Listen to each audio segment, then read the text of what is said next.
Spanish ambassador was clearly impressed by the state of the nation. England, he said, was remarkably tranquil. Previously, he wrote, there had always been a number of competing claims for the throne, but now there remained only the true blood of Henry VII, Queen Elizabeth, and their firstborn son and heir, Prince Arthur. There remained not a drop of doubtful royal blood left in the kingdom.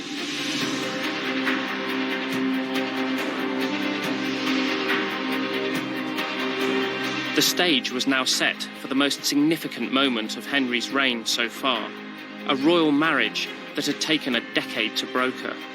His eldest son, Prince Arthur, was to marry a great Spanish princess, Catherine of Aragon.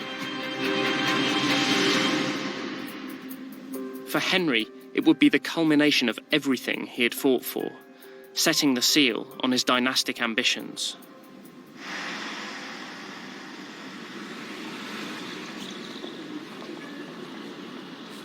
And the celebrations would be glorious. On the early afternoon of Friday, the 12th of November 1501, Catherine's procession rode into the city across London Bridge. It was a dank, grey, drizzly afternoon, but what awaited her was spectacular. It was the first stage in the fortnight-long series of wedding celebrations that would be Henry's ultimate PR event, and it would showcase his chief source of political capital, his sons. London was in a carnival mood. The heaving streets were a riot of colour. Accompanying Catherine of Aragon on her procession through London was the king's younger son. The 10-year-old Prince Henry loved the limelight. Already, he was a boy with the popular touch. But one thing was clear to everybody, and to Catherine in particular. She was about to become part of something very special indeed. But for one onlooker, this lavish occasion provoked unease. Among the masses that lined the route, craning to catch a glimpse of the princess, was a young legal student called Thomas More. More later described the procession. He'd been enraptured by Catherine. She was so beautiful, he said, that words couldn't do her justice. But he ended on a slightly hesitant note. I do hope, he said, that these celebrations will prove a happy omen. It was as if, in their splendour and magnificence, that the festivities were somehow tempting fate. The wedding was a triumph. The Tudor myth was turning into reality. But as Arthur and Catherine left London to start their married life, it wouldn't be long before Thomas More's words would be fulfilled.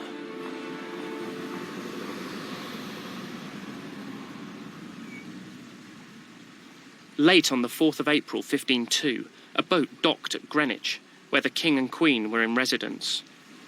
Aboard was a messenger who brought terrible news. Prince Arthur had caught the virulent sweating sickness and was dead. Henry was devastated.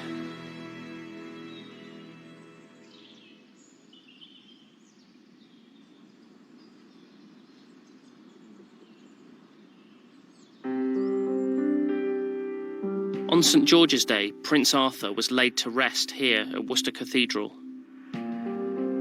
far away from Westminster and the glare of international attention. It was a funeral befitting a prince, reflecting the scale of the tragedy. As a requiem mass was sung, through this door, the west door, and through crowds of mourners rode a man on horseback. Wearing Arthur's own plate armour and gripping a poleaxe, blade downwards, the man-at-arms rode a black caparisoned warhorse up the nave and into the choir. Arthur's coat of arms, his sword and shield, the symbols of his earthly roles, were offered up, and his coffined body was lowered into its grave. To have seen the weepings when the offering was done, wrote one herald, he had a hard heart that wept not.